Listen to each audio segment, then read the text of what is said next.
అందరికీ నమస్తే. నేను మీ కీర్తన, జనసేన పార్టీ రాష్ట్ర అధికార ప్రతినిధి.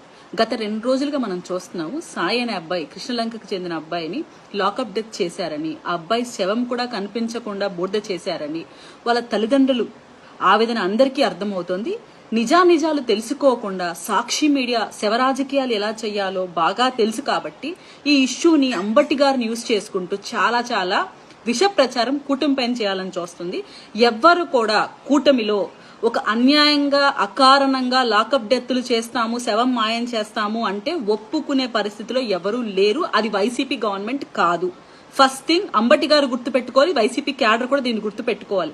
మీరు ఫేక్ ప్రాపగాండా ప్రజల్లోకి తీసుకుపోతామన్నా కూడా ప్రజలంత అమాయకులు కాదు, ప్రతి ఒక్కరు గమనిస్తూ ఉన్నారు. అండ్ ఎస్పెషలీ సాయి తల్లిదండ్రులు కూడా వైసీపీ పెడుతున్న ట్రాప్ లో మీరు పడకండి. మీరు ఫస్ట్ మాట్లాడిన మాటలకి ఇప్పుడు మాట్లాడుతున్న మాటలకి వ్యత్యాసం గమనించండి. సీఎం గారు కానీ, ప్రస్తుతం ఉన్న అనిత గారు కానీ మీ బిడ్డ విషయంలో ఎలా రియాక్ట్ అవుతున్నారు? సదరు సీఏని వెంటనే సస్పెండ్ చేశారు, తక్షణమే ఎంక్వైరీ వేశారు. సో ఆ అబ్బాయి నిజంగానే అలా లాకప్ డెత్ అయ్యాడు అంటే ఎవ్వరు కూడా దాన్ని హర్షించరు. దానికి తగ్గ చర్యలు, దానికి తగ్గ ఎంక్వైరీ చేసి ఖచ్చితంగా బాధితుల పక్షాన నిలబడతారు. ఇక్కడ వైసీపీ చేస్తున్న ఫేక్ ప్రాపగాండా మనం ఒకసారి గమనించాలి.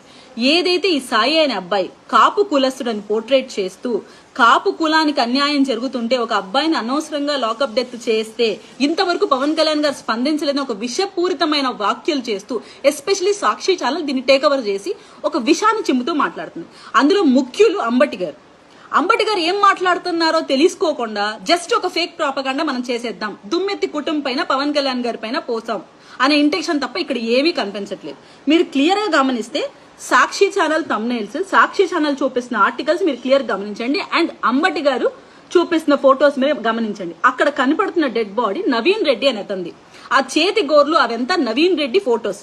అది క్లియర్ గా వాళ్ళ పేరెంట్స్ కూడా ఒప్పుకున్నారు. నవీన్ రెడ్డి అనే వ్యక్తి ఎవరంటే గత 3 నెలల కిందట ఏదైతే సాయికున్న పరిచయాలలో ఒకడే నవీన్ రెడ్డిని అతని బర్త్డేని జగ్గేపేటకు పిలిపించుకుని అతనికి జరిగిన ఘర్షణలో అతని బీర్ బాటిల్తో కొట్టి మరీ చంపాడు.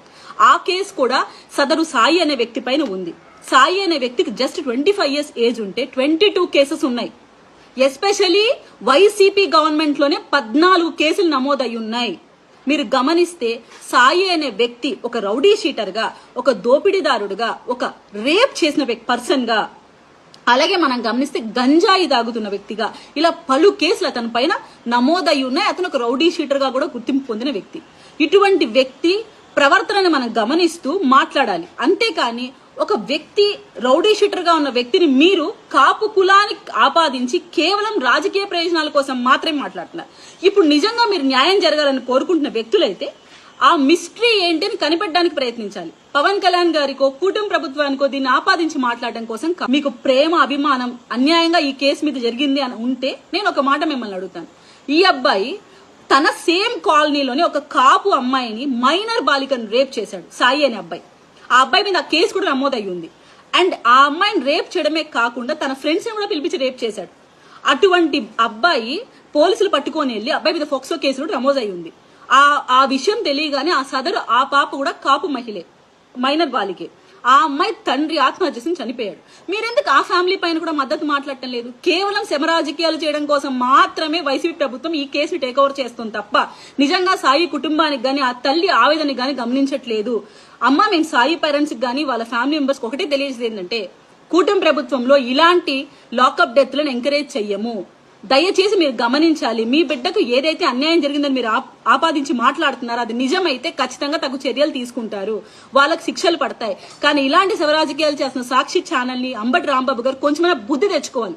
శవాలతో రాజకీయం చేయడం కాదు, న్యాయం చేయండి. మీ ప్రభుత్వంలో 14 కేసులు నమోదైనప్పుడు మీరు ఏం అబ్బాయిని క్రమశిక్షణలో పెట్టారు? ఏం న్యాయం చేశారు ఆ మైనర్ బాలికకి? ఆ బిడ్డ కూడా కాపు బిడ్డే కదా, అక్కడ బలైపోయిన తండ్రి కూడా కాపే కదా. ఈ రోజు కాపుల్ని ఏకదాటిపైన తీసుకురావాలి, కాపులకు అన్యాయం జరిగిపోతుందని మాట్లాడుతున్న మీకు కొంచెమన్నా సిగ్గుశరం ఉంటే కనీసం న్యాయం జరిగేలాగా పోరాడండి. అంతేగాని కేసులు తీసుకొని వాటిని ఎలా సైడ్ ట్రాక్ చేయాలి, మీ సాక్షి ఛానల్లో కొంతమంది పెయిడ్ ఆర్టిస్టులు పెట్టించి ఎలా విషం చెమ్మించాలి కుటుంబ ప్రభుత్వం మీదని ఈ విషపూరితమైన వాక్యాలు రాయడంలో ముందుండకండి. దయచేసి సాక్షికి మేము చెప్తున్నది వార్నింగ్ గా తీసుకోండి.